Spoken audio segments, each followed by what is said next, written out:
देख रहे हैं जी न्यूज। मैं हूं रुबिका लियाकत। ताल ठोक के में आप सभी का बहुत बहुत स्वागत है। ताल ठोक के आज हम ये सवाल पूछ रहे हैं कि क्या जम्मू कश्मीर की मुख्यमंत्री महबूबा मुफ्ती का भारत प्रेम एक सौदेबाजी है? सौदेबाजी। अंडरस्टैंडिंग कश्मीर नाम से एक सेमिनार हुआ। उसमें महबूबा ने कहा कि कश्मीर के विशेष दर्जे से कोई छेड़छाड़ अगर होती है तो वहां तिरंगे को उठाने वाला कोई नहीं होगा। महबूबा ने संविधान के आर्टिकल 35A 35A को सुप्रीम कोर्ट में मिली चुनौती के मद्देनजर यह बयान दिया। 1954 में आर्टिकल 35A को प्रेसिडेंशियल ऑर्डर से लागू किया गया था, जिसे संसद की मंजूरी नहीं मिली है।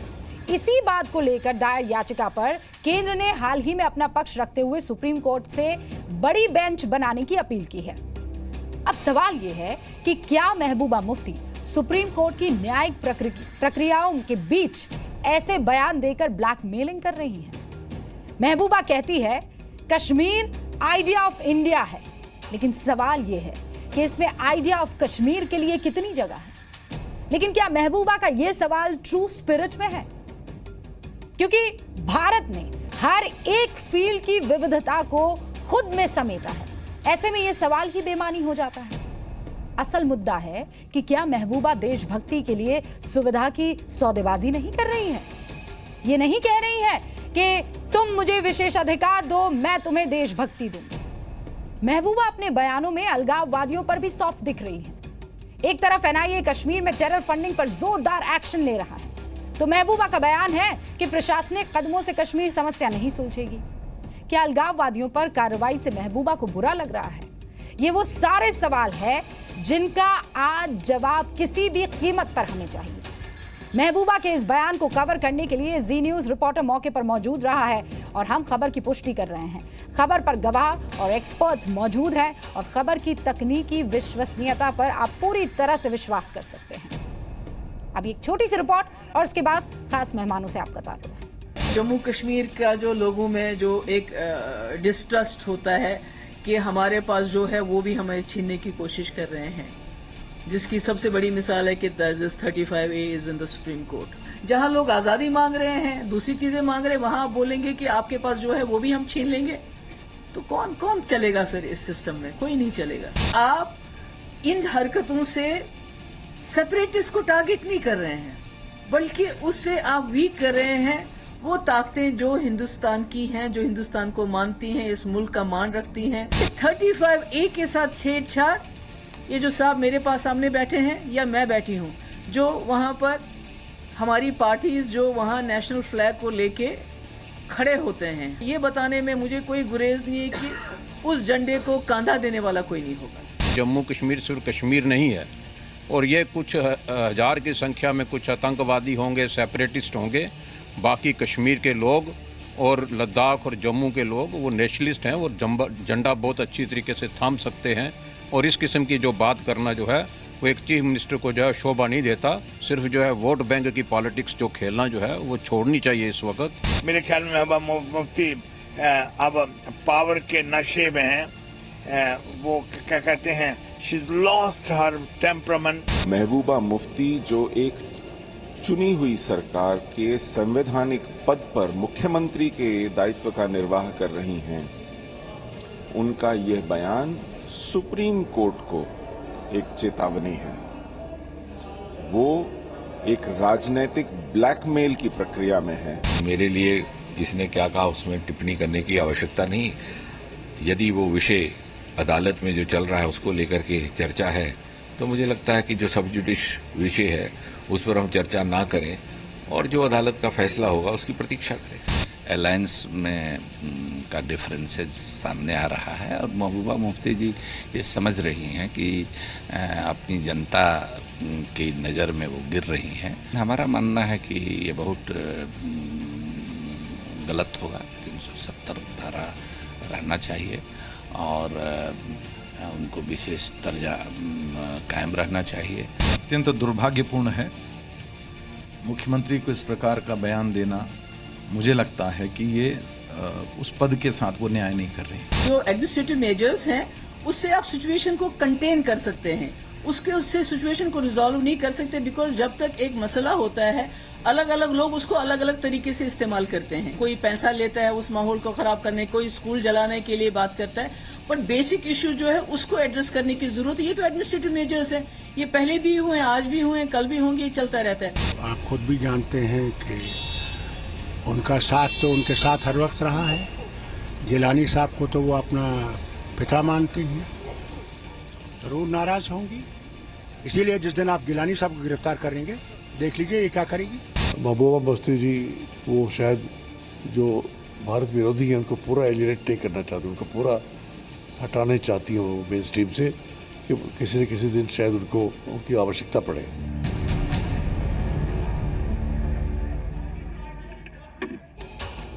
तो आज ताल ठोक के सवाल नंबर 1, देश के गद्दारों पर एक्शन से महबूबा क्यों परेशान? सवाल यह भी कि महबूबा के लिए हुर्रियत का हित बड़ा है या देश हित? देश प्रेम के कॉन्ट्रैक्ट पर महबूबा भारत के साथ है? विशेष राज्य के दर्जे से कश्मीर भारत के साथ? तिरंगे के नाम पर महबूबा की ब्लैकमेलिंग नहीं तो और क्या है? और इन सारे सवालों का जवाब देने के लिए आज हमारे साथ अभय दुबे साहब जुड़ गए हैं, जो कि कांग्रेस के प्रवक्ता है। सर स्वागत है आपका। सुशील पंडित साहब रूट्स इन कश्मीर के सह संस्थापक है, कश्मीरी नेता हैं और जेएनयू से पढ़ाई की है। सर आपका भी स्वागत है। शबनम लोन साहिबा सुप्रीम कोर्ट में वकील हैं, जम्मू कश्मीर से ताल्लुक रखती हैं, वहाँ के हर एक मुद्दे को बहुत अच्छे से परखती समझती हैं और इसीलिए हमारे साथ यहाँ डिबेट में हैं। मैम आपका भी स्वागत है। अभिजीत जसरोटिया साहब जो कि पीडीपी के प्रवक्ता है, वो भी हमारे साथ जुड़ गए हैं। सर आपका भी स्वागत है। संबित पात्रा, डॉक्टर पात्रा बीजेपी के प्रवक्ता है, बीजेपी सेंट्रल कमेटी में ओडिशा का प्रतिनिधित्व करते हैं। डॉक्टर पात्रा आपका भी बहुत बहुत स्वागत है। अभय दुबे साहब हमारे साथ कुछ ही देर में जुड़ जाएंगे, मुझे अभी ये जानकारी मिल रही है। शुरू में आप सबको 1.5 मिनट का मौका मिलेगा, उसके बाद एक बजर बजेगा। इसका मतलब ये कि अब आपको चुप हो जाना है, अपने दूसरे जो स्पीकर्स हैं उनको सुनना है और उसके बाद डिबेट आप सबके लिए ओपन कर दी जाएगी। तो जसरोटिया साहब मैं आपसे शुरुआत कर रही हूँ, इसको डिकोड कीजिए ज़रा। ये महबूबा मुफ्ती जो बयान देती हैं, एक तरफ जब हुर्रियत के लीडर्स के लिए एनआईए का एक्शन होता है तो वही कहती है कि ये तो एडमिनिस्ट्रेटिव एक्शन है, इससे हल नहीं निकलेगा, इसे भी ज़रा डिकोड कर लीजिए। और दूसरी बात 35A को लेकर जो कहती है कि तिरंगे को कंधा देने वाला कोई नहीं रहेगा। आप डिकोड कैसे करते? 1.5 मिनट है आपके पास। देखिए डिकोड क्या करना, ये चीज़ें तो बिल्कुल साफ है आपके सामने। अगर आप इन्हें समझना चाहें तो अच्छे ढंग से समझ सकते हैं। हमारी पार्टी कोई ऐसी पार्टी नहीं है जिसने पहले कुछ और कहा हो और मौका देख के अपना बयान बदल दिया हो। यहाँ पर आप लोगों ने इस चीज़ का बवाल खामखा मचा लिया, ऐसी कोई बात उनको लगी नहीं। देखें, जब ये कॉन्स्टिट्यूशन ऑफ इंडिया इन सब चीज़ों को मानता है, 35A को मानता है, धारा 370 को मानता है, तो अब इसके लिए आप नया बवाल क्यों खड़ा करना चाहते हैं? उन्होंने वही कहा जो आज तक सदियों से ये बात यहाँ चली आई है, जो बात आज तक होती आई है, उसी की बात की उन्होंने पुष्टि की है। इसको अगर आप अपनी भाषा में अगर इसका कुछ आप अनुवाद करना चाहेंगे या अपनी भाषा में इसके साथ कुछ वर्ड्स ऐड करके अगर इसको आगे फर्दर अगर आप इसको और चीज़ों को डिपिक्ट करना चाहते हैं तो इसमें मैं कुछ नहीं कर सकता। मैं सिर्फ ये बात कहूँगा कि हमारी कोई मंशा किसी भी तरह से किसी की फीलिंग्स को हर्ट करने की बात नहीं है। हम वही बात कर रहे हैं जो संविधान में लिखी गई है, उसी के तहत हमने बात की है। हाँ, इसे अगर आप अपने तरफ से अगर आप कहना चाहते हैं तो आप चाहे जो मर्जी करें, इससे कहने से असलियत जो है, जो सच्चाई है स्टेट की, वो बदल नहीं सकती। और ये जो है ये स्पेशल प्रिविलेज सिर्फ हमारी स्टेट को नहीं, आगे आप 1-2 स्टेटें और देख लीजिए, हमारे बगल में हिमाचल पड़ता है, क्या वहां पर डोमिसाइल का नहीं है? वहां के लोग जो है वो वहीं के वहीं हैं, वहां पर कोई बात का इंसान जमीन नहीं ले सकता, तो वहां पर तो कोई बवाल नहीं खड़ा करता। जम्मू की बात आती है, कश्मीर की बात आती है, तो मुझे समझ नहीं आती कि इस चीज को, जहां पर ये स्टेट इतने टेररिज्म से, इतनी चीजों से जूझ रही है और हमारी सरकार इतनी मुश्किल से इन चीजों पे काबू पाने की कोशिश कर रही है, आप ये नया बवाल, नया बखेड़ा क्यों खड़ा कर रहे हैं? ये बड़ा दुर्भाग्यपूर्ण, बहुत दुर्भाग्यपूर्ण है। ठीक है अभिजीत जी, आपने बहुत कम समय में, क्योंकि 5 सेकंड में आपने 5 सेकंड बचते थे और आपने अपनी बात कह दी। बवाल हम खड़ा नहीं कर रहे हैं। मुझे नहीं पता कॉन्स्टिट्यूशन की कौन सी कॉपी आपके पास है जिसके पन्ने कुछ इनविजिबल हैं, आपको उसकी इंक जो है स्याही दिखाई नहीं दे रही है, जिसमें लिखा है कॉन्स्टिट्यूशन के तहत ही इस 35A को चैलेंज किया गया है और ये कोर्ट में है। अगर कोर्ट में है मामला तो महबूबा साहिबा को सुन लीजिए सर, महबूबा साहिबा को धमकी भरे लहजे में ये बात कहने की जरूरत नहीं थी। उनके एक एक शब्द का बहुत बहुत बहुत ज्यादा अफेक्ट होता है। हम ऐसे ही नहीं आए हैं, हम स्टेटमेंट आपके मुंह में ठूसने नहीं आए। सुन लीजिए, ये महबूबा मुफ्ती के बयान के बाद ये डिबेट हम कर रहे हैं। तिरंगे को कंधा नहीं मिलेगा। अरे उस तिरंगे की वजह से आप वहां पर इतने खुशहाल तरीके से रह पा रहे हैं। इस तिरंगे की वजह से पाकिस्तान की हिम्मत नहीं है कि आप पर आंख उठाकर देख सके। अब रहने दीजिए सर, एक सेकंड, मैं परंपरा नहीं तोड़ सकती हूँ। अभिजीत जी डिबेट में वन वे नहीं होता है, टू वे होता है। अब रुक जाइए, सुकून में रहिए, रुक जाए, सब्र कीजिए सर, सब्र कीजिए। अब एक सेकंड, मैं आगे जा रही हूँ, आपके पास आऊंगी। पूरा 1 घंटा है, बता दीजिएगा क्या क्या आप सोचते हैं, बता दीजिएगा। रुक जाइए अब सुशील साहब, ये क्या है सर, इसे कैसे समझा जाए? देखिए, कश्मीर में जो अब तक नाटक चलता आ रहा है, ये उसके पटाक्षेप का समय है। अब पर्दा गिरने वाला है, क्योंकि ये नाटक बहुत देर तक नहीं चलने वाला। आप 2 किश्तियों में कुछ देर तक सवार हो सकते हैं, उसके बाद गिरने की नौबत आती है। एक तरफ आप देश के संविधान पर शपथ लेकर चलते हैं और दूसरी तरफ हुर्रियत से सुपारी उठाते हैं। ये दोनों काम रस्सी पर, तनी हुई रस्सी पर डंडा लेके चलने के हैं, और ये आपने करतब बहुत दिखा दिए। अब जब संविधान में समीक्षा हो रही है कि 35A बिना संसद को दिखाए, कानों कान किसी को खबर किए, चुपचाप कैसे हमारे संविधान में आ गया, इस पर, इस चोर दरवाजे से लाए हुए कानून पर जब आज संविधान की बड़ी बेंच, हमारे सुप्रीम कोर्ट की, एक विचार विमर्श करने जा रही है, तो आपको तकलीफ क्या है? आपको सुप्रीम कोर्ट पर भरोसा नहीं है? आपको हमारी संवैधानिक प्रक्रिया पर भरोसा नहीं है? आपको इस देश की व्यवस्था पर भरोसा नहीं है? और आप एक मुख्यमंत्री होते हुए, संवैधानिक पद पर होते हुए धमकियां देंगी? तिरंगे को कंधा नहीं मिलेगा, इस बात की धमकी देंगी? वहां पर आतंकवाद को कंधा मिलने वाला है, वहां पर जनाजे उठने वाले हैं अब देशद्रोहियों के, और आप कह रहे हैं कि तिरंगे को जगह नहीं मिलेगी, थामने वाले हाथ नहीं मिलेंगे।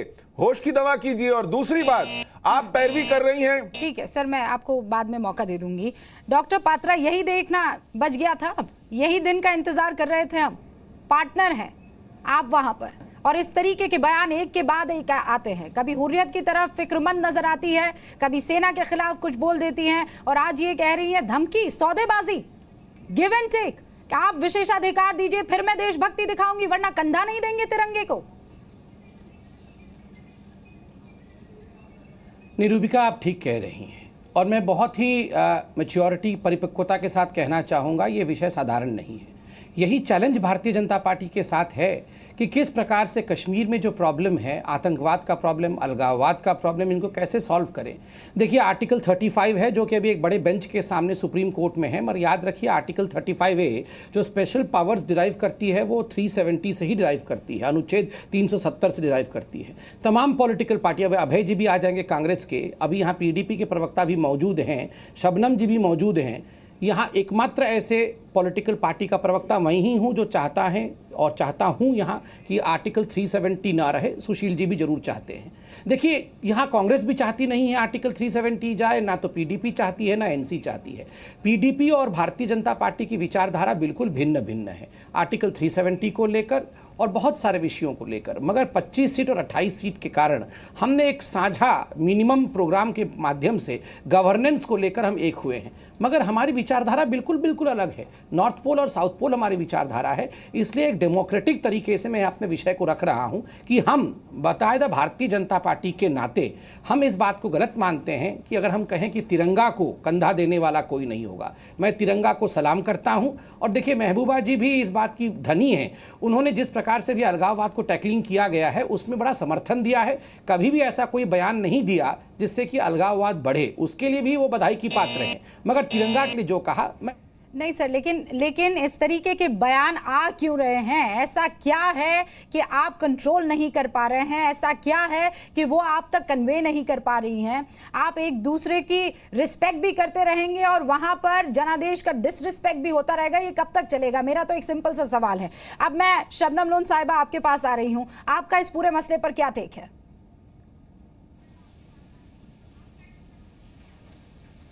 जी, ये सियासत है, राजनीति है और इसमें कोई नेशनल इंटरेस्ट नहीं है। अब देखिए आज उन्होंने क्या बयान दिया, उन्होंने कहा my idea of India is Indira Gandhi, और इसका मतलब ये सब समझ गए कश्मीर में कि वो कांग्रेस वालों को कह रही है मैं तैयार हूं हुकूमत बनाने के लिए, और बीजेपी जो है हेल्पलेसली देख रही है उनकी तरफ। अभी मेरे संबित पात्रा, मेरे भाई जो हैं, वो उनकी वकालत कर रहे थे, नहीं वो बहुत जबरदस्त नेशनलिस्ट हैं।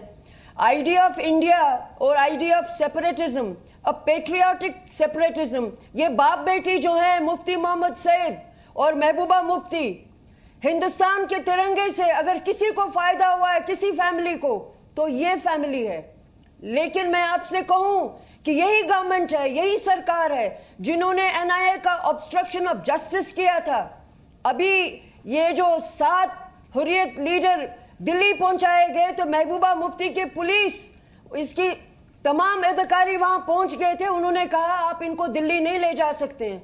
मैंने ये कहा था कि ये देख लीजिए, ये किस कैबिनेट मिनिस्टर ने ये कहा था कि ऑब्स्ट्रक्शन ऑफ जस्टिस करने के लिए। और मैं आपसे कहूं, हम सारे कश्मीर में ये कह रहे हैं कि इन्वेस्टिगेशन जस्ट एंड फेयर होनी चाहिए। अगर किसी ने गलत काम किया है तो उसको सजा दें कानून के तहत। लेकिन इस वक्त महबूबा जी जो हैं वो हाथ पांव मार रही हैं, वो कह रही हैं ऐसा हो नहीं सकता। कश्मीरी अवाम तो निकले नहीं, आज उनका जलसा निकला था यहाँ।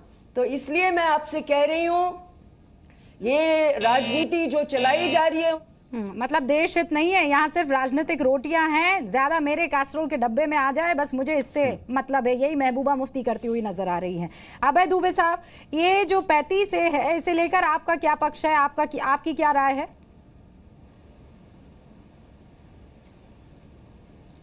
देखिए, एक बात रूबिका जी स्पष्ट रूप से समझ लीजिए, अभी जितनी बातें भारतीय जनता पार्टी के प्रवक्ता ने कही, संबित पात्रा जी ने, या जो महबूबा जी कह रही है, आप जानती हैं अपराध क्या है? एनआईए ने अपराध किस धारा में पंजीबद्ध किया है?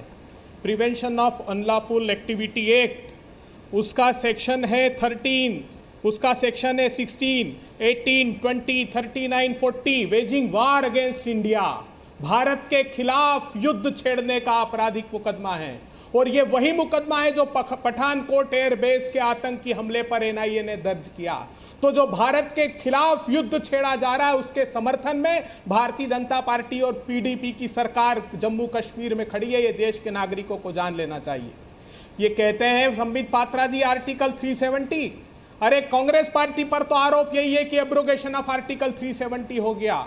आपने अपने कॉमन मिनिमम प्रोग्राम में कहा कि एफ्स्पा को रिव्यू करेंगे, आपने कहा आर्टिकल 370 हर हाल में बरकरार रहेगा, और ये दोनों का संयुक्त पत्र है, अकेले पीडीपी का नहीं है। इसलिए सिर्फ पीडीपी पर यह आरोप ट्रांसफर नहीं कर सकते। आज मैं चुनौती देता हूं कि अगर आप आर्टिकल 370 को एब्रोगेट करना चाहते हैं तो लगाइए राष्ट्रपति शासन और भेज दीजिए राष्ट्रपति को। क्या प्रोविजन है आर्टिकल 370 में कि जब तक कंस्टिट्यूएंट असेंबली उसको रेटिफाई नहीं करेगी नहीं हटाया जा सकता। लेकिन 1956 में कंस्टिट्यूएंट असेंबली डिसॉल्व हो गई और वो सारे अधिकार निहित हो गए वहां की असेंबली में, और जब असेंबली नहीं होती तो वहां के गवर्नर में। ठीक है अभय जी, एक सेकेंड, आप क्या कहना चाह रहे हैं सर? ये बीजेपी की ही सरकार है जिसने वहां पर आर्टिकल 35A को जब चैलेंज किया गया एनजीओ की तरफ से, तो कहा है हमें थोड़ी बड़े बेंच की जरूरत है, इस पर बातचीत होनी चाहिए। आप ही की सरकार थी जो ये विशेषाधिकार दे दिया गया है। आप क्या कहना चाह रहे हैं? पॉलिटिक्स समझ में आती है, और उस वक्त तो आपने संसद की मंजूरी तक नहीं ली थी सर, और आज ये हालत हो गई है कि ब्लैकमेलिंग हो रही है तिरंगे के नाम पर, देशहित के नाम पर, देशभक्ति के नाम पर, कि मुझे जरा विशेष अधिकार दे दिया जाए तब जाकर हम देशभक्ति दिखाएंगे, वरना देख लो तिरंगे को कंधा तक नहीं मिलेगा। अरे शर्म आनी चाहिए। डॉक्टर पात्रा, आप ये बताइए कि इसको सुलझाया कैसे जाएगा? आप कब तक राजनीति करते रहेंगे सर? आपका पार्टनर अगर समझ नहीं रहा है तो सिर्फ गवर्नेंस की आड़ में आप इसे आगे चलाते रहेंगे।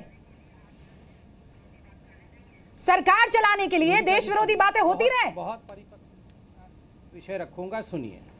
सुनिए रूबिका जी, सुनिए मेरी बात ध्यान से सुनिए। मैं आपका गुस्सा बिल्कुल जायज़ है रूबिका जी। चलिए फ़र्ज़ करते हैं कि आप और बहुत सारे लोग जो कह रहे हैं कि बीजेपी को सरकार छोड़ देना चाहिए, महबूबा मुफ्ती जी को छोड़ देना चाहिए। चलिए मानते हैं कि हमने सरकार छोड़ दिया, महबूबा जी को छोड़ दिया, गवर्नर रूल लगा दिया, 6 महीने के बाद चुनाव होता है। कौन जीतेगा? या तो महबूबा जी जीतेंगी, या तो उमर अब्दुल्ला साहब जीतेंगे, या तो पीडीपी, या तो एनसी जीतेगा। क्या पीडीपी और एनसी का कोई भिन्न भिन्न मत है? आर्टिकल 370 और 35A को लेकर दोनों का एक ही मत है। मतलब देखिए, बीजेपी वहां से हट जाए और ये दोनों, जिनका ये दोनों नहीं, इन दोनों के साथ जो तीसरा भी आएगा, अगर कांग्रेस भी आता है, तीनों का मत है कि आर्टिकल 370 रहना चाहिए।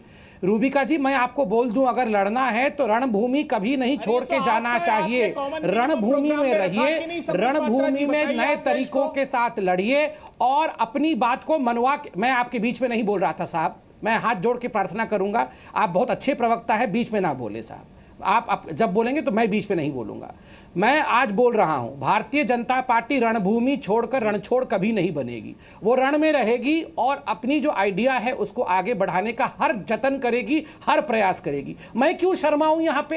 क्या हमारे किसी नेता ने कहा कि आर्टिकल 370 नहीं हटना चाहिए? अरे हमारे नेता मारे गए आर्टिकल 370 के लिए, जहां हुए बलिदान मुखर्जी, वो कश्मीर हमारा है। जिक्र है क्या सुशील जी? नहीं, मैं बता रहा हूं कॉमन मिनिमम प्रोग्राम क्या कह रहा है।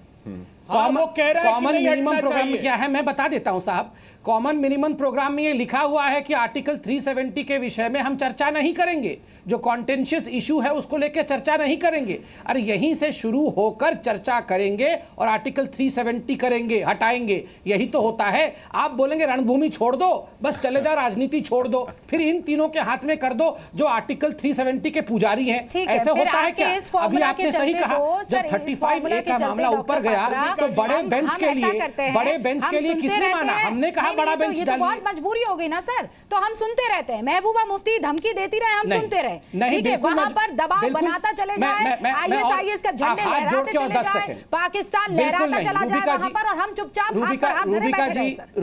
रूबिका जी सुनिए, रूबिका जी हाथ जोड़ के और 10 सेकंड दे दीजिए, फिर सुशील जी से बुलवा लीजिएगा। 10 सेकंड में लेता हूं। रूबिका जी, कॉमन मिनिमम प्रोग्राम में हमारे ओपोनेंट कहते हैं कि आपने लिखा है कि हुर्रियत से बातचीत भी होगी, ये पीडीपी के हमारे नेतागण चाहते हैं। देखिए, यही जो बात कही जाती थी, आज हुर्रियत का जो हश्र है, एनआईए जिस प्रकार से गिरफ्तार करके लेके गई है इन 7 तथाकथित अलगाववादी नेताओं को, जिनको कि अभी कांग्रेस के प्रवक्ता कह रहे थे वेजिंग वार अगेंस्ट इंडिया के तहत गिरफ्तार किया गया है। थी हिम्मत किसी की, थी हिम्मत किसी पॉलिटिकल पार्टी की कि उनके गरिबान तक हाथ डाल दे?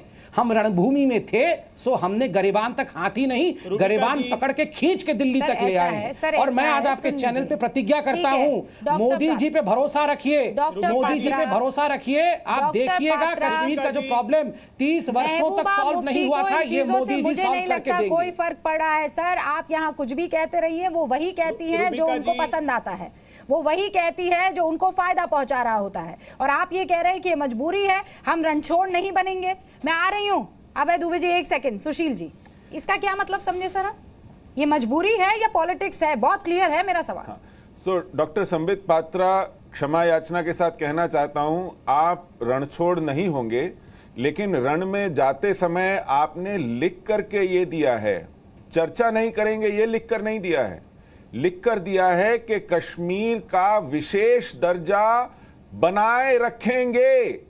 संवैधानिक प्रावधान जो कश्मीर को विशेष दर्जा देते हैं वे यथावत रहेंगे। अंग्रेजी में उसका ठीक ट्रांसलेशन यही होता है। आपने ये कहा कि AFSPA हटाएंगे, आपने ये कहा कि हुर्रियत से बात करेंगे। यदि अब नया ज्ञानोदय हुआ है, 2.5 साल बाद, यदि आपको लगता है कि ये बातें आपको नहीं करनी चाहिए थी या इनका इम्प्लीमेंटेशन अब उलट होगा, तो मैं स्वागत करता हूं। लेकिन जिस दिन मैंने इसे पढ़ा 1 मार्च 2015 को, ये मानिए मेरे जैसे लाखों देशभक्तों का दिल टूटा उस दिन, और हम लोगों को समझ नहीं आया कि किससे आशा रखी जाए। क्योंकि यदि कोई लिख करके देता है और बीजेपी जैसी पार्टी प्रतिज्ञा करती है लिख करके, आपने उस चुनाव को, कश्मीर के विधानसभा चुनाव को पहली बार पूरे राजनीतिक जीवन में बिना मैनिफेस्टो के लड़ा। आपने आज तक कोई चुनाव बिना मैनिफेस्टो के नहीं लड़ा। केवल पहला चुनाव आपका जम्मू कश्मीर विधानसभा का बिना मैनिफेस्टो के इसलिए लड़ा गया क्योंकि आप आर्टिकल 370 के ऊपर कोई पोजीशन नहीं लेना चाहते थे। आप घाटी में इस उहापोह में, इस middle of the road fence sitting के माध्यम से कुछ सीटें जीत लेना चाहते थे। यह कंसेशन आप वहां के सेपरेटिस्ट मानस को दे रहे थे। बताइए सर, आप क्यों इस तरह की घालमेल करते हैं? बताइए, सीधा सवाल है। उन आर्टिकल्स, ये कार्डिनल आर्टिकल्स ऑफ फेथ रहे हैं। मेरे से सवाल है सुशील जी का, मुझे उत्तर दीजिए। देखिए, जलेबी की तरह गोल गोल मत घुमाइएगा डॉक्टर पात्रा। सुशील जी वाकई आपने बहुत स्ट्रांग पॉइंट्स रखे हैं। To the point. नहीं, बिल्कुल जलेबी की तरह नहीं, दिल से आवाज निकलेगी और दिल से आवाज निकलेगी, सहस्त्रों लोगों को सुनाई देगी, ये दिल की आवाज होगी। पहली बात है, जहां तक आपने कहा कि बहुत सारी चीजें लिखी हुई हैं, आपने ठीक कहा कि आर्म्ड फोर्सेस स्पेशल फोर्स के एक्ट के विषय में लिखा हुआ है। उसमें क्या लिखा हुआ है? एफस्पा हम हटाएंगे नहीं, आर्मी के साथ बातचीत करने के बाद जो आर्मी का फीडबैक रहेगा उसको लागू करेंगे। आर्टिकल 370 पर आइए कि अगर सिचुएशन नॉर्मल नहीं होगा तो आर्मी कभी आर्म्ड फोर्सेस को हटाने, armed forces common minimum programme पर हटाएगी। दूसरी बात आपने बिल्कुल आपने कहा कॉमन मिनिमम प्रोग्राम हम बिना मैनिफेस्टो के लड़े हैं। देखिए प्लीज, मैं जो कहूंगा उसको अन्यथा मत लीजिएगा।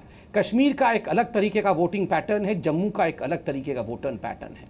देखिए, हमेशा ही ये रहा है कि जम्मू कश्मीर लद्दाख में 7% जो भूमिखंड कश्मीर का है वही रूल करती है। बाकी जम्मू को और लद्दाख को आप लोगों ने टेकन फॉर ग्रांटेड लिया हुआ है। अगर हम जम्मू को रिप्रेजेंट करके लद्दाख को रिप्रेजेंट करके आ रहे हैं, सुशील जी, मैं हाथ जोड़ के कह रहा हूं, विश्वास रखिए इस सरकार के ऊपर, कभी भी आपके हितों का हनन नहीं होगा। तिरंगे को अपने कंधे पर उठाने का काम यह भारतीय जनता पार्टी की सेना करेगी। आप हम पर ये विश्वास रखिए। आप जानते हैं, आप अच्छी तरह से जानते हैं कि ये भारतीय जनता पार्टी, मगर अगर हम चुनाव ही ना जीते, अगर जम्मू का रिप्रेजेंटेशन ही ना हो, अगर हमेशा हम वैली के ऊपर ही सब कुछ छोड़ दें, तो आप बताइए आगे का रणनीति क्या होगा? That's it। अभिजीत जी कुछ कहना चाह रहे हैं। सर, एक सेकंड में 1 मिनट आपसे लूंगा, आधा मिनट। आपने लोकसभा का चुनाव लेह में उनको यूनियन टेरिटरी स्टेटस का वादा करके किया था। आप सिर्फ 2 मिनट दीजिए मुझे जरा, सुशील जी, सिर्फ 2 मिनट के लिए। हाँ, बताइए सर। देखिए ऐसा है, मैं आपको एक बात बताता हूँ। जहाँ पर आप आर्टिकल 370 की बात करते हैं, देखिए आप सब लोग वहां पर बैठे हैं, जहां पर भी आप दिल्ली से या जहां कहीं पे भी आप अपनी चीज हम पे थोपने की कोशिश कर रहे हैं। मैं आपको एक बात बताना हूँ, बिल्कुल क्लियर कर देना चाहता हूँ, कश्मीर तो छोड़े, जम्मू का भी कोई नागरिक, कोई नहीं चाहता कि आर्टिकल 370 यहाँ पर टूटे। अरे होश की दवा कीजिए साहब। लोगों को भी पता है कि आर्टिकल 370 का उनको स्पेशल क्या फायदा है, क्या नहीं है। हम इसी जम्मू में रहते हैं जिस जम्मू को आप छोड़ के चले गए हैं। हम उसी जम्मू में रहते हैं। मैं जम्मू तो आप इस बात को रहने दीजिए। आप सिर्फ अपने 1% आबादी की बात मत करें। यहाँ पर डोगरों की बहुत बड़ी पॉपुलेशन है जो बिल्कुल नहीं चाहते कि आर्टिकल 370 टूटे यहाँ पर। क्योंकि मैं आपको एक बात और क्लियर कर देना चाहता हूँ कि आर्टिकल 370 एक ऐसा आर्टिकल है जो जम्मू कश्मीर को हिंदुस्तान के साथ जोड़ता है। ये आप अपना जरा नॉलेज इसके बारे में आपको ठीक कर लीजिए। अगर आर्टिकल 370 नहीं रहेगा तो जम्मू कश्मीर का कोई नाता नहीं रह जाएगा हिंदुस्तान के साथ। बेवकूफी बातें, अभिजीत जी आप एहसान कर रहे हैं। ये कौन सी उल्टी विशेषाधिकार लेकर यहाँ की आवाज क्या है? जो जम्मू की आवाज है वही कश्मीर की आवाज है, और यहाँ की मुख्यमंत्री जम्मू कश्मीर की मुख्यमंत्री है, उन्हीं की आवाज की बात कर रहा हूँ मैं आपसे। सुनिए, ये जो आवाज है, यहाँ पर कोई नागरिक नहीं चाहता कि आर्टिकल 370 को छोड़ा जाए। शायद आपको क्लियर नहीं है। आप यहाँ लोगों से पूछ लीजिए, हम लोगों के बीच में रहते हैं, दिल्ली में बैठकर डिबेटें नहीं करते, हम दिल्ली में बैठकर डिबेटें नहीं करते, हम जम्मू के बीच में रहते हैं और जम्मू के लोगों की आवाज में आपको बता रहा हूं। पीडीपी ने कितनी जमानतें जब्त कराई हैं अपनी? कितने पार्षद हैं, कितने एमएलए हैं पीडीपी के जम्मू से? पता कुछ नहीं है। पीडीपी का कोई एमएलए जम्मू से है? पार्टी थी जम्मू में जहां पर ना कांग्रेस दिखी ना नेशनल कॉन्फ्रेंस दिखी। पंडित जी, पहले आप अपना जरा ये नॉलेज बताइए, कितने एमएलए हैं आपके जम्मू से? कितने एमएलए हैं जम्मू से? दूसरे नंबर पे आना भी बहुत बड़ी बात थी। लद्दाख से क्यों नहीं हमारे एमएलए? दूसरा तीसरा नंबर छोड़िए, आपके पास एक पार्षद नहीं है जम्मू में। जुल्फिकार जी और हमारे 4 एमएलए, आपको क्यों सफेद झूठ बोल रहे हैं? नंबर 2 पे आना यहाँ पर बहुत बड़ी बात थी। बीजेपी 370 हटाना चाहती है तो उसको 26 एमएलए मिले हैं जम्मू से। कृपया करके आपको एक एमएलए नहीं मिला है। आप जिंदगी में एक एमएलए नहीं जीत सकते हैं जम्मू में। चौधरी जुल्फिकार जी कहाँ है? तांत्रे साहब कहाँ से हैं? 3 एमएलए हमारे, आपको शायद पता नहीं है। मैंडेट मिला है, आपको आपको मैंडेट किस चीज के लिए मिला है? अभिजीत जी मेरा सवाल सुनिए आप। बहुत बढ़िया बात कि आप नंबर 1 पोजीशन पर है अभिजीत जी। बहुत बढ़िया बात कि आपको नंबर 1 पोजीशन मिली है। ये मैंडेट आपको देश हित के लिए मिला है, हुर्रियत हित के लिए नहीं मिला है, सेपरेटिस्ट लीडर्स के हित के लिए नहीं मिला है आपको ये मैंडेट। ये घमंड कहीं और जाकर दिखाइएगा। आप मेरी बात सुनिए, मैं कह रही हूँ जिस कुर्सी पर महबूबा मुफ्ती बैठी है एकदम सब्र कीजिए, सब्र का पानी पीजिए। मेरी बात सुनिए, आप मेरी बात सुनिए। आपको बहुत बोलने का मौका दिया, मैं आपसे एक बात कह रही हूँ, जो कार्रवाई हो रही है इसके लिए आप कृपया करके हमारे मुख्यमंत्री के लिए मैं कह रही हूँ गलत मत कोड करें। मेरी आपसे गुजारिश है, हाथ जोड़कर गुजारिश है कि हमारे मेरा पहला सवाल आपसे ये था, डिकोड कीजिए, गलत मत कोड कीजिए। आप उनको बहुत इसीलिए मैंने आपसे कहा है कि डिकोड कीजिए वो क्या कहना चाहती है। मैंने डिकोड हम किया गलत था, कोड कहां से कर रहे हैं? साफ साफ वो चीज लिखी गई है जो उन्होंने कहा है, ये चीज कंधा नहीं मिलेगा। एक सेकंड रुक जाइए, एक सेकंड क्लियर कर देते सर। एक लफ्ज को बयान फिर से चलवाइए, एक लफ्ज को पकड़कर आप बहस इस पे छेड़ेंगे उस बयान को वापस सुनवाइए। अभिजीत जी कान से वो दोनों अपने ईपी ईयरपीस जिसे कहते हैं वो निकाल दीजिए और सुनिए क्या कह रही है महबूबा मुफ्ती। प्ले। जम्मू कश्मीर का जो लोगों में जो एक डिस्ट्रस्ट होता है कि हमारे पास जो है वो भी हमें छीनने की कोशिश कर रहे हैं, जिसकी सबसे बड़ी मिसाल है कि दर्ज 35A is in the supreme court. जहां लोग आजादी मांग रहे हैं, दूसरी चीजें मांग रहे हैं, वहां आप बोलेंगे कि आपके पास जो है वो भी हम छीन लेंगे, तो कौन कौन चलेगा फिर इस सिस्टम में? आप इन हरकतों से सेपरेटिस्ट को टारगेट नहीं कर रहे हैं, बल्कि उससे आप वीक कर रहे हैं वो ताकतें जो हिंदुस्तान की हैं, जो हिंदुस्तान को मानती हैं, इस मुल्क का मान रखती हैं। 35A के साथ छेड़छाड़, ये जो साहब मेरे पास सामने बैठे हैं या मैं बैठी हूं, जो वहां पर हमारी पार्टीज जो वहां नेशनल फ्लैग को लेके खड़े होते हैं, ये बताने में मुझे कोई गुरेज नहीं है कि उस झंडे को कांधा देने वाला कोई नहीं होगा। जो एडमिनिस्ट्रेटिव मेजर्स हैं उससे आप सिचुएशन को कंटेन कर सकते हैं, उससे सिचुएशन को रिजॉल्व नहीं कर सकते, बिकॉज जब तक एक मसला होता है अलग अलग लोग उसको अलग अलग तरीके से इस्तेमाल करते हैं। कोई पैसा लेता है उस माहौल को खराब करने, कोई स्कूल जलाने के लिए बात करता है, पर बेसिक इश्यू जो है उसको एड्रेस करने की जरूरत है। ये तो एडमिनिस्ट्रेटिव मेजर्स हैं, ये पहले भी हुए हैं, आज भी हुए हैं, कल भी होंगे, ये चलता रहता है। सुना अभिजीत जी, हमारी भाषा में इसे ब्लैकमेलिंग कहते हैं, हमारी भाषा में इसे गिव एंड टेक कहते हैं, हमारी भाषा में इसे धमकी कहते हैं, हमारी भाषा में इसे कहते हैं कि आप आजादी यहाँ पर मांग रहे हैं, हमें आजादी नहीं, हम तो विशेषाधिकार मांग रहे हैं, फिर हम देशभक्ति दिखाएंगे। समझ रहे हैं? तो अब 2 मिनट में हमारी मुख्यमंत्री का बयान है, मुझे क्लियर करने दीजिए, मुझे 2 मिनट दीजिए क्लियर करने को प्लीज। आप मैं करूं क्लियर इसको? हेलो, सुन रही हूं मैं सर। हेलो, हाँ सुनिए, अभी उन्होंने क्या कहा? उन्होंने कहा कि जो लोग यहाँ पर हिंदुस्तान का झंडा थाम कर खड़े हुए हैं, अगर आप आर्टिकल 35A के साथ छेड़खानी करते हैं तो उनको कंधा, जो आर्टिकल जो उन्होंने झंडा पकड़ा उनको भी झंडा कंधा देने वाला कोई नहीं बचेगा। ये बात आपको समझ नहीं आ रही है? इसी को आपने क्या उल्टा सीधा बयान बना के इतनी बड़ी पंचायत बिठा दी यहाँ पर, क्या समझ रहे आप इससे? ये तो आपका ये शो करता है कि आप लोग कितने नेगेटिव लोग हैं। ये हम लोग हैं। सबसे पहला झंडा हिंदुस्तान में, सबसे पहला झंडा हिंदुस्तान का यहाँ किसने उठाया था? मुफ्ती मोहम्मद सईद ने उठाया था। आप अपना इतिहास और अपना नॉलेज क्लियर कीजिए इसके लिए। आप ब्लैकमेल करेंगे? ब्लैकमेल नहीं हो रही है। आप इसे जो मर्जी भाषा यूज करें, मैं इसको नहीं समझूंगा। ये तो आपकी नासमझी, ये आपकी नासमझी का सबूत है। इतनी बड़ी पंचायत आपने खामखा बिठा ली और इस बयान का आप बवाल बना रहे हैं। इसके लिए ना तो आपको देशभक्त करेंगे, मैं जम्मू कश्मीर बात करेगा। आई एम सॉरी टू से this thing, I am sorry to say कि आपने इस You should be sorry to people who have given you vote. आप लोगों ने इस बयान का बवाल बनाया, इसके लिए आपको to all the people who have voted for you, sir. हम लोगों ने यह झंडा माफी मांगी है तो देश से मांगिए माफी। महबूबा मुफ्ती धमकी नहीं दे सकती है। शबनम लोन साहिबा, मुझे आपकी आवाज कम करनी पड़ेगी सर, मेरे बाकी मेहमान भी बने हुए हैं। शबनम लोन साहिबा,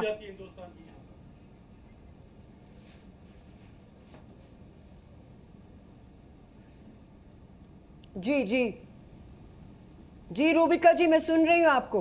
बताइए जरा, बात पर इसी बात पर अटक जाना कि हमें मैंडेट मिला है और वहां महबूबा मुफ्ती की बातों को हम तोड़ मरोड़ के पेश कर रहे हैं। ये तोड़ मरोड़ के पेश करना होता है जहां वो सीधा सीधा ये कह रही हैं कि भाई लोग तो आजादी मांग रहे हैं, हम तो कह रहे हैं आर्टिकल 35A मत छीनिए, हम आपका झंडा जो है बरकरार रखेंगे।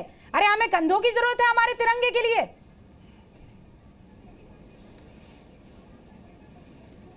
देखिए, मैं आपसे ये कहूंगी कि आपको मालूम है कि मेरा भी एक पॉलिटिकल फैमिली से ताल्लुक है। मैंने ये नशेब व फराज इन पॉलिटिशियंस के बहुत देखे हैं, खासकर अब्दुल्लाज और मुफ्तीज के। मेरा एक निवेदन है प्राइम मिनिस्टर मोदी साहब से, मेरा ये निवेदन है कि ये ब्लैकमेलर्स जो हैं कश्मीर में, जिन्होंने इस आम कश्मीरी को बेच बेच के खाया है, उसके बच्चे मर गए, उसके घर में खाने को कुछ नहीं है, उनके बच्चों की नौकरियां तक छीन के ले गए। ये संबित पात्रा साहब बैठे हैं, अगर गिलानी साहब के पोते को इन्होंने ओवर एंड अबाव नौकरी दी है, वो भी एक रिसर्च ऑफिसर की, आप मुझे बताइए आज तक कार्रवाई क्यों नहीं हुई? बीजेपी ने ये अहकाम क्यों नहीं सादर किया कि ये बताएं कि जब कश्मीर के बाकी बच्चों के पास नौकरियां नहीं है तो उनको किस तरह से नौकरी दी गई? महबूबा मुफ्ती और उसके कैबिनेट मंत्री कौन थे? तमाम के तमाम तर जो रूल्स है उनको भलाई ताक रख के किसी एक के बच्चे को नौकरी देने के लिए। इसलिए सेंट्रल गवर्नमेंट से मेरी बिल्कुल ये प्रेयर है कि आप आगे बढ़िए। जिन्होंने कश्मीर के बच्चों को मौत के घाट उतारा है, जिन लोगों ने जायदादें बनाई हैं, खा वो हुर्रियत के लोग हैं, खा वो लोग हैं जिनको हिंदुस्तान ने आज तक मदद की है, जिनके पास प्रॉपर्टीज हैं unknown to their source of income, इनको बेवाओं और यतीमों की अगर मदद करनी थी और अगर उन्होंने शॉपिंग मॉल बनाए, उन्होंने अगर जायदादें बनाई हैं, तो उनके खिलाफ कार्रवाई कीजिए। महबूबा मुफ्ती ने कोशिश की, उसमें भी टांग अड़ाने की। कौन रोक रहा है? आपको क्या लगता है कहां गड़बड़ी हो रही है? ठीक है, ये बात समझ, अगर आप इतना ओपनली बोल रही हैं तो बताइए क्यों नहीं हो रही है कार्रवाई, क्या वजह है? क्योंकि इसमें ये अब्दुल्लाज और मुफ्तीज जो हैं, ये इसी हुर्रियत के सर पर इन्होंने यहाँ 25-30 साल से राज किया है। ये सब मिले हुए हैं। हम ये चाहते हैं कि हमारे नौजवान लोग जो हैं जिंदगी को तरजीह दें, मौत को तरजीह ना दें। उनको हक है जीने का। वो इन लोगों की सियासत की दलदल में फंस के रह गए। ठीक है, मैं डॉक्टर पात्रा से इसका जवाब लूं। अबे दुबे साहब बहुत टाइम से हमारे साथ बने हुए। अबे दुबे साहब, अब्दुल्लाज और मुफ्तीज की यहाँ पर बात हो रही है, पर जब आपकी सत्ता की बात आती है या सत्ता पर काबिज होने की बात आती है, तब ये लोग वाकई दूध के धुले हो जाते हैं। चाहे वो बीजेपी हो या कांग्रेस हो, दोनों के दामन पाक साफ हो जाते हैं जैसे ही आप लोग हाथ थामते हैं। और पिस्ता कौन है? जम्मू कश्मीर की जनता। आज आप सत्ता में नहीं है, आपको मजे आ जाएंगे बात करने में, इनका विरोध करने में। आप जब सत्ता में होते हैं यही काम डॉक्टर पात्रा कर लेते हैं। यही तो बॉल पासिंग हो रही है, और हो क्या रहा है? देखिए, गंभीरता से हमको इस चर्चा को करना। आपने बहुत प्रासंगिक प्रश्न खड़ा किया कि कार्रवाई क्यों नहीं हो रही। पात्रा जी, मुझे याद है, मैं उस शो में था 1 साल पहले से जी न्यूज़ लगातार ये खबर अलगाववादियों के बारे में बता रहा था, और एक आईओ का, इन्वेस्टिगेटिंग ऑफिसर का इंटरव्यू जी न्यूज़ ने बताया। उसने स्वीकार किया कि 1 साल से जांच चल रही है। रूबिका जी, कौन रोके हुए था ये जांच? आज देश को ये सामने आना चाहिए। मसरत आलम का प्रिवेंटिव डिटेंशन का ऑर्डर जो था, वो किसने क्वेश किया था, ये देश के सामने आना चाहिए। ये भारतीय जनता पार्टी और पीडीपी की सत्ता की चाहत थी, जिसने अब तक इस इन्वेस्टिगेशन को डिले करके रखा। मैं आर्टिकल 370 के बारे में मैं कश्मीर के लोगों से भी आग्रह करना चाहता हूं। मुझे बताइए कि यह पंजाब का अभिन्न हिस्सा था कि नहीं? 1845 में राजा रंजीत सिंह के पास था। गुलाब सिंह के धोखे ने और महात्मा गांधी ने कहा कि यह लीज डीड कर दी गई अमृतसर की संधि, जिसको जम्मू कश्मीर को बरतानिया हुकूमत ने पंजाब से अलग कर दिया। और वो इमामुद्दीन जिसने मोर्चा लेकर गुलाब सिंह को यहां हराया अंग्रेजी सरकार के खिलाफ, नहीं तो ये पंजाब का हिस्सा था। इसलिए मैं आज आग्रह करना चाहता हूं संबित पात्रा जी, तो सर ये जानकारी क्या कांग्रेस को पहले नहीं थी? आज ये हिस्ट्री के पन्ने जो आप पलट रहे हैं, तो फिर ये आर्टिकल 370, आर्टिकल 35A ये क्यों लाया गया सर? सुन लीजिए। तो फिर तो इसको फिर तो नहीं फिर स्पेशल प्रोविजन की जरूरत ही क्या पड़ गई थी? 10 सेकंड सुन लीजिए अब आप मेरी बात। जब एक सेशन हुआ उसके बाद से कश्मीर को कांग्रेस पार्टी के से यही तो आर्गुमेंट कश्मीर के लोगों का है, ये जो पीडीपी और नेशनल कॉन्फ्रेंस का है कि कांग्रेस पार्टी ने आर्टिकल 370 का एब्रोगेशन कर दिया। हमने 97 सेंट्रल लिस्ट की जो एंट्रीज थी, आर्टिकल 370 पे रूबिका जी मुझे कुछ कहने दो। हम बेकार का डिबेट क्यों कर रहे हैं? एक सेकंड ये एब्रोगेशन हो गया है आर्टिकल 370 का, हम यूं ही लड़ाई लड़ रहे हैं यहाँ ये पे। कब हो गया? रूबिका जी आर्टिकल 370 पे मुझे कुछ कहने दो। मैम एक सेकंड में आ रही हूँ आपके पास, मतलब लेकिन जो आर्टिकल वैलिड सवाल 370 हट गया है, हम बेकार का लड़ रहे हैं डॉक्टर पात्रा से। ये तो कमाल हो गया। ये तो नई चीज हुई है, आपको तो फिर आप मेहनत करने की जरूरत ही नहीं है, सब हो चुका है। मैं रूबिका जी चुनौती देता हूँ, तो ये अभिजीत जी फिर बैठ के बात ही क्यों कर रहे हैं? चाह लेते, लेकिन हाँ, चुनौती रखिए। कॉमन मिनिमम प्रोग्राम में अच्छा रखिए, चुनौती रखिए, 370 नहीं हटेगा। देखिए आर्टिकल अच्छा रखिए अपना चुनौती अपने पास रखिए। सुनिए हाँ, बस देखिए मुझे आश्चर्य होता है रूबिका जी किस प्रकार की भ्रांतियां फैलाई जाती है। इतना चिल्ला कर वो लोग जो खुश हो रहे हैं कि आज बीजेपी को घेरने का मौका मिला है, कह रहे हैं कि आर्टिकल 370 तो हमने एब्रोगेट कर दिया। अरे एब्रोगेट मतलब हटा दिया। अरे आर्टिकल 370 हट ही गई है तो हम लोग ये 5 लोग बैठ के काहे का डिबेट कर रहे हैं? तो हम लोग डिबेट काहे का कर रहे हैं? यही तो शिकायत है। रुक जाइए, मैं पूछूंगा। हाँ मैं पूछूंगा, अभी सोनिया जी से पूछूंगा, रुकिए। यही तो शिकायत अभी पूछूंगा सोनिया जी से, पूछूंगा उन्होंने कब हटा दिया। भैया सुन तो लीजिए, एक सेकंड आप दोनों। अरे पूछूंगा सोनिया जी से कब हटा दिया, शायद मालूम नहीं पड़ गया हमको। आपके बिना तो आपके बीच में तो बोल नहीं रहा था मैं। अबे दुबे जी एक सेकंड रुक जाइए, आप सुनिए आप बात। तो इनके बीच में तो मैं नहीं बोल रहा था। हिस्ट्री हो गई ना सर, प्रेजेंट और फ्यूचर की आप बात कर लें। प्रेजेंट में पीडीपी और बीजेपी यहाँ नजर आ रही हैं और आगे क्या होगा उसके लिए हम चिंतित हैं जी।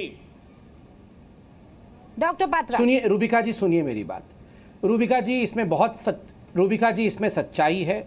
जो शबनम जी ने कहा, मैं शबनम जी का कभी साथ नहीं देता, मैं तो उनको बहुत उनसे लड़ाई होती है मेरी। शबनम जी ने जो कहा कि एक नरेटिव है वैली में, कश्मीर में एक नरेटिव है, मैं बड़े आदर से कहूँगा पीडीपी के मेरे भाई बैठे हुए हैं, उनके साथ मेरी सरकार चल रही है। मगर आप देखिए जम्मू कश्मीर के हिस्से में एक नरेटिव ये रहता है कि हमें अपने कॉन्स्टिट्यूएंसी को खुश करना है। वो कॉन्स्टिट्यूएंसी क्या है?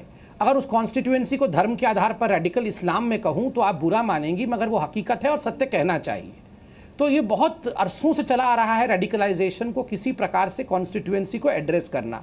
बीजेपी अभी 2 वर्षों से ही सरकार में आई है। आप सब हम पे चिल्ला रहे हैं कि हम बदमाश हैं, हमने वहाबिज्म वहाँ पे लाया। 30 वर्षों से वहाँ वहाबिज्म आया, वहाँ सूफी से रेडिकलाइजेशन हो गया, देखते देखते वहाँ पर कहर बरपा दिया गया। ये सब भाजपा ने किया। 370 भाजपा लेके आई, नेहरू भाजपा के हिस्सा थे, अंबेडकर मना कर रहे थे, फिर भी गोपाल स्वामी अयंगर जी को क्या भाजपा ने लगाया? नेहरू जी ने लगाया, आर्टिकल 370 आया।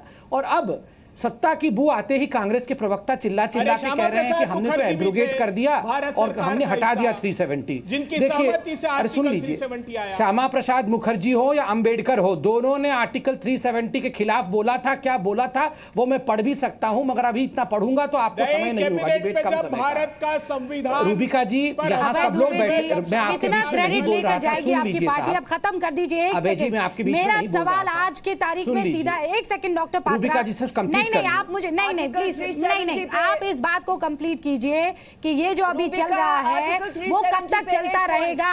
वो कब तक चलता रहेगा सर? आप इधर उधर मत चले जाइए। मेरी डिबेट में आज का सवाल यही है कि महबूबा मुफ्ती कब तक ब्लैकमेल करती रहेंगी और आप मजबूरी के नाम पर आगे बढ़ते रहने देंगे? बिल्कुल मैं उत्तर दे रहा हूं। क्यों दे रही है महबूबा मुफ्ती इस तरीके के बयान? मैं उत्तर दे रहा हूं, सुन लीजिए। मैं उत्तर लीजिए। देखिए महबूबा मुफ्ती जी अभी सुन रही होंगी इस डिबेट के, उनके प्रवक्ता बैठे हैं।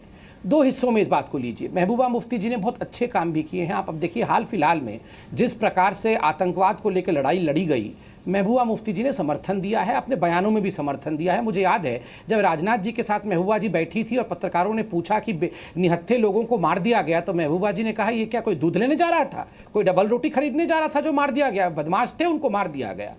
मगर आज अगर उन्होंने आर्टिकल 370 को लेकर कुछ बयान दिया है, मैंने शुरू में कहा कि मैं तिरंगे वाले बयान का समर्थन नहीं करता हूं। कुछ अच्छाइयां भी हैं तो कुछ ऐसे बयान भी हैं जो नहीं देना चाहिए, और ये बिल्कुल साफ होकर मैं कह रहा हूं।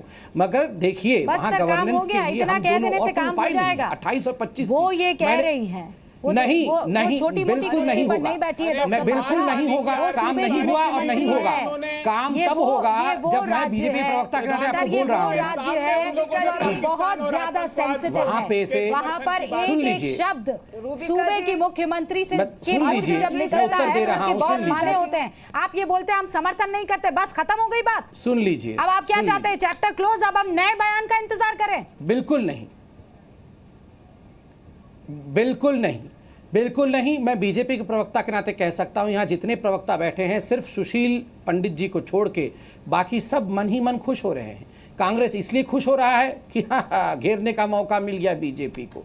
पीडीपी का एक अलग लाइन है हमसे। शबनम जी भी आज अलग तरीके से बोल तो रही हैं, मगर खुल के वो भी हमारी समर्थन नहीं कर सकती। डॉक्टर पात्रा, अकेला मैं what भारतीय next? जनता पार्टी ही ऐसा हूं जो मन में रोता हूं। नहीं, सुन लीजिए, मन में रोता कोई है तो भारतीय जनता पार्टी कश्मीर के लिए रो रहा है। और हाथ जोड़ के आपको विश्वास दिला रहा हूं, मोदी जी पे विश्वास रखिए। ये वो व्यक्ति है जो कश्मीर का प्रॉब्लम जो 30 साल से सॉल्व नहीं हुआ है उसको सॉल्व करेंगे। ये लिखित रूप से आप हमसे ले लीजिए। सर नहीं, ऐसा वो है। कैसे ऐसे कह सकती हैं? बताइए ना। हाँ, यही बात है। What next? मैं जब तक आप मुझे और सवाल सब कुछ का मैं यहाँ जवाब नहीं बताऊंगा क्या कैसे दीजिए, सॉल्व करेंगे। तिरंगे के बारे में बुरहान ऐसे वानी को कैसे मारा था तो कह बताया था सकती कैसे हैं? मारेंगे, आगे मार दिया कैसे ना। उनको सब कुछ मिला है।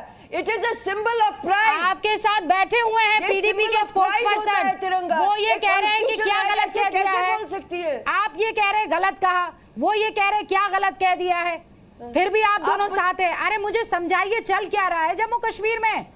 कोई छोटा मोटा नेता नहीं है, महबूबा मुफ्ती है। सुशील पंडित साहब बताइए कि क्या चल रहा है? देखिए 35A पर पिछले 3 साल से सुप्रीम कोर्ट ने 6 बार केंद्रीय सरकार को बोला कि आइए अपना मत रखिए। राज्य सरकार मत रख चुकी थी कि 35A को जैसा है वैसा ही रहने दीजिए। 7वीं दफे भारत के अटॉर्नी जनरल ने आकर के कहा कि ये बहुत संवेदनशील मामला है, इसको किसी बड़ी बेंच को सौंप दीजिए विचार विमर्श के लिए।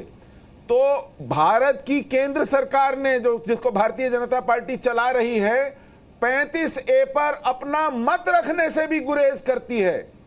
सोचिए इस गठबंधन की क्या मजबूरी है। 370 पर 35A पर खुल करके डॉक्टर पात्रा बोलते हैं, मैं उनको साधुवाद देता हूं, पार्टी की तरफ से और पार्टी की लाइन से कभी कभी हटकर बोलते हैं, लेकिन भारत की सरकार ने आधिकारिक तौर पर अपना मत तक सुप्रीम कोर्ट में नहीं रखा है।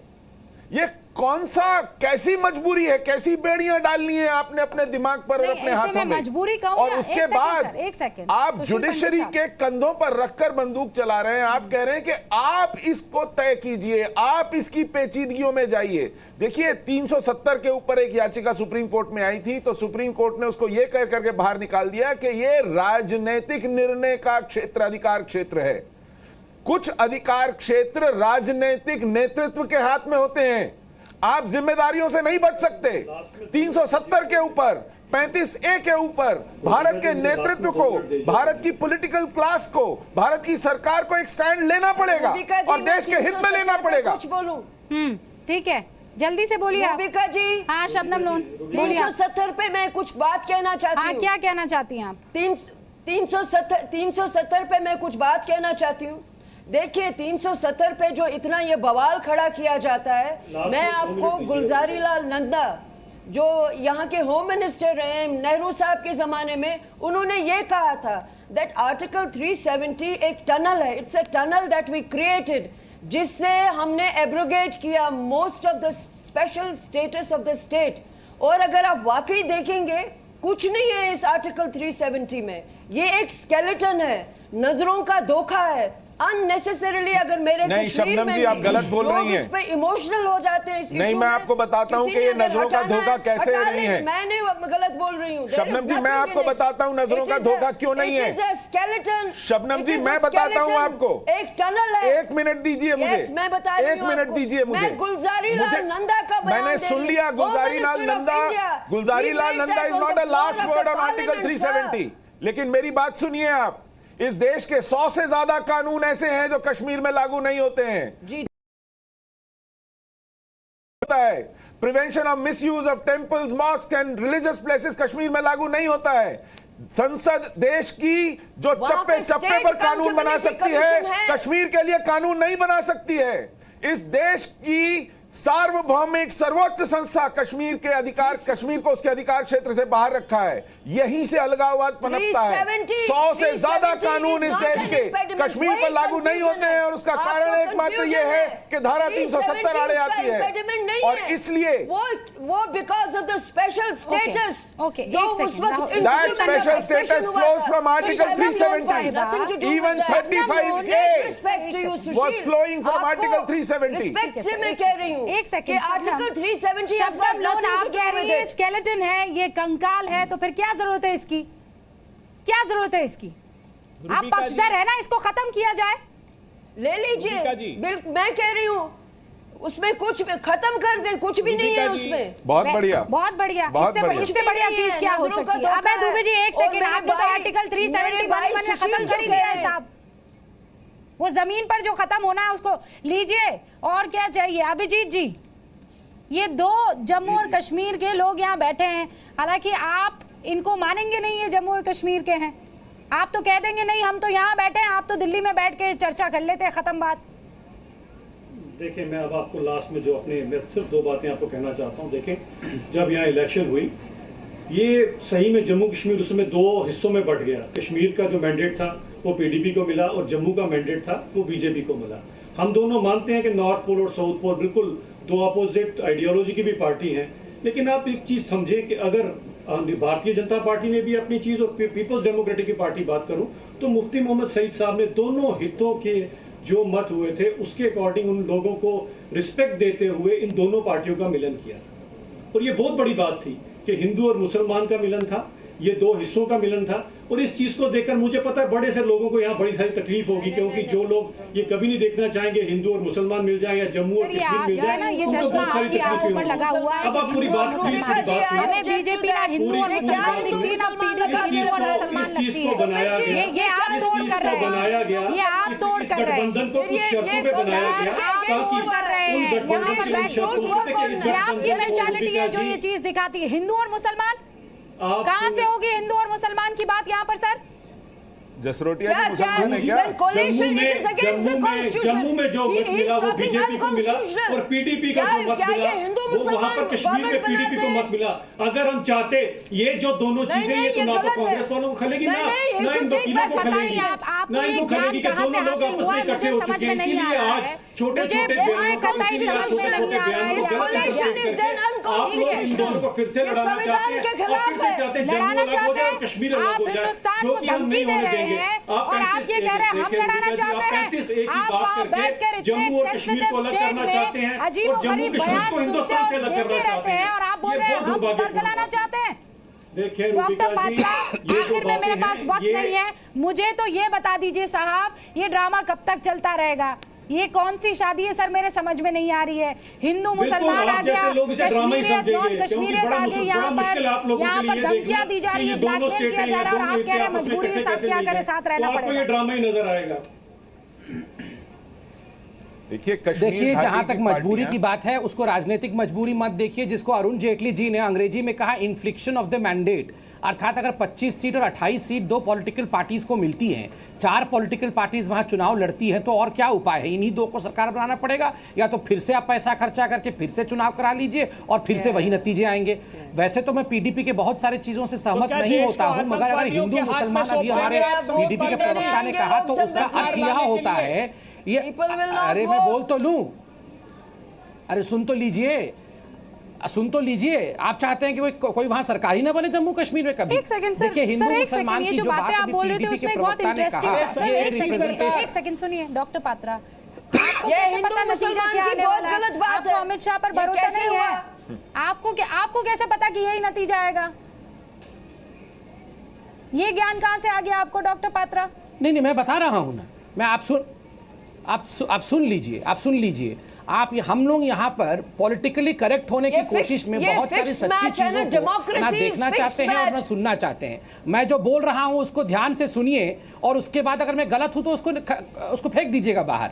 नंबर 1, क्या ये सच्चाई नहीं है कि कश्मीर जो कि एक हिस्सा है 7% का, उसमें रेडिकल इस्लाम का धीरे धीरे बोलबाला बढ़ते जा रहा है, इस्लाम के आधार पर वहाँ वोटिंग पैटर्न तय होता है। आप लोग मना कर दीजिए, मगर ये हकीकत है। क्या ये सच्चाई नहीं है कि जम्मू एक अलग तरीके से वोट करता है? अभी पीडीपी के प्रवक्ता ने जो कहा, ये मेरे नेतृत्व में नहीं है, ऐसा है। रेडिकल इस्लाम को लेकर जी न्यूज ने कश्मीर का एक बहुत बड़ा खुलासा किया था। डॉक्टर पात्रा, पूछिए, रूबिका जी बैठी हैं, रूबिका जी बैठी हैं, उनसे पूछिए। राहुल जी इनके रिपोर्टर गए थे, इन्होंने रेडिकलाइजेशन को लेकर कश्मीर का एक बहुत बड़ा खुलासा किया था या नहीं किया था? पूछिए रूबिका जी से। जम्मू और कश्मीर उस सूबे की मुख्यमंत्री इस तरीके से आपके सामने आपकी पार्टनर होते हुए धमकी दे देती है कि तिरंगे को कंधे पर रखने वाला कोई नहीं होगा, और आप उसे मजबूरी कहकर साइडलाइन करने की कोशिश करते हैं। सर, दरअसल ये तो कह देते कि आइंदा से ऐसा होगा नहीं। आप नहीं रोकेंगे तो कौन रोकेगा? लास्ट में 10 सेकंड रोकेगा डॉक्टर पात्रा? 10 सेकंड का उत्तर सुन लीजिए। 10 सेकंड का उत्तर दे रहा हूं। आपने बिल्कुल सही कहा अभी रूबिका जी। क्या अमित शाह पे भरोसा नहीं है? मुझे भरोसा है मोदी जी पे और अमित शाह पे 100%, और धीरे धीरे जनता को तो पूरी तरह हो गया है। और यहाँ जितने लोग पैनल में बैठे हैं 200% भरोसा कर लीजिए। ऐसी स्ट्रेटेजी होगी कि आपने कभी देखा नहीं होगा। महबूबा मुफ्ती से एक मुलाकात कर लीजिए, उन्हें इस बात का एहसास करवा दीजिए कि उन्हें देश की जनता ने और खासकर राज्य के लोगों ने वोट किया है देश हित के लिए, हुर्रियत हित के लिए नहीं सर, धमकाने के लिए नहीं, ब्लैकमेलिंग करने के लिए नहीं, देशभक्ति के लिए ब्लैकमेलिंग की जरूरत नहीं होती है। अरे आप समझा दीजिएगा, बस यही उम्मीद करते हैं आपसे। बहुत बहुत शुक्रिया, बहुत बहुत शुक्रिया आप सभी का हमारे साथ जुड़ने के लिए।